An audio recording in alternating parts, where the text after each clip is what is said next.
মুসলমানদের জন্য সবচেয়ে গুরুত্ব ও তাৎপর্য বহন করে যেসব আরবি মাস তার মধ্যে অন্যতম রমজান মাস। কারণ প্রতি বছর কেবল একটি মাসেই সিয়াম সাধনার মাধ্যমে আল্লাহর নৈকট্য লাভ করার সুযোগ মেলে। তাই রমজানে রোজা রাখার জন্য রীতিমতো উদগ্রীব হয়ে থাকে গোটা মুসলিম উম্মাহ। ইতোমধ্যেই মধ্যপ্রাচ্যের আকাশে দেখা দিয়েছে আরবি সপ্তম মাস রজবের চাঁদ। আর এই চাঁদ ওঠার মধ্য দিয়ে বিশ্বজুড়ে মুসলিম উম্মাহর হৃদয়ে শুরু হয়েছে পবিত্র রমজানের দীর্ঘ প্রতীক্ষা।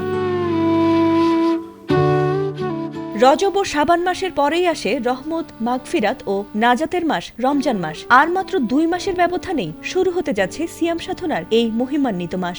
বাংলাদেশের আকাশে 1447 হিজরি সনের রজব মাসের চাঁদ দেখা গেছে বলে জানিয়েছে জাতীয় চাঁদ দেখা কমিটি। ইতোমধ্যে 22 ডিসেম্বর থেকে এই মাস গণনা শুরু করা হয়েছে। সে অনুযায়ী আগামী 16 জানুয়ারি দিবাগত রাতে সারা দেশে পবিত্র শবে মেরাজ উদযাপিত হবে বলেই জানা গেছে। তবে মেরাজ আসলেই প্রশ্ন আসে যে রোজা শুরু কবে থেকে। জ্যোতির্বিজ্ঞানের হিসেব অনুযায়ী 2026 সালের 18 ফেব্রুয়ারি সৌদি আরব সহ মধ্যপ্রাচ্যের দেশগুলোতে রমজান মাস শুরু হতে পারে। যদি এই হিসেব সঠিক হয় তবে বাংলাদেশ সহ দক্ষিণ এশিয়ার দেশগুলোতে 19 ফেব্রুয়ারি থেকে রমজান মাস শুরু হওয়ার প্রবল সম্ভাবনা রয়েছে। তবে বরাবরের মতো চাঁদ দেখার উপর ভিত্তি করে রমজানের প্রথম দিন চূড়ান্তভাবে নির্ধারিত হবে। ইসলামী সংস্কৃতিতে রজব মাসের গুরুত্ব অপরিসীম।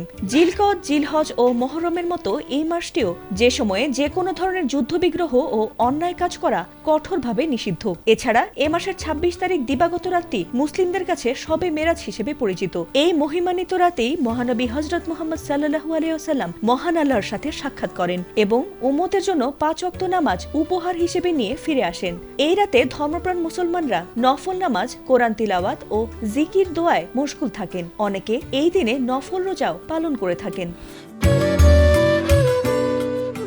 ফাতিমা সুলতানা, এটিএন বাংলা।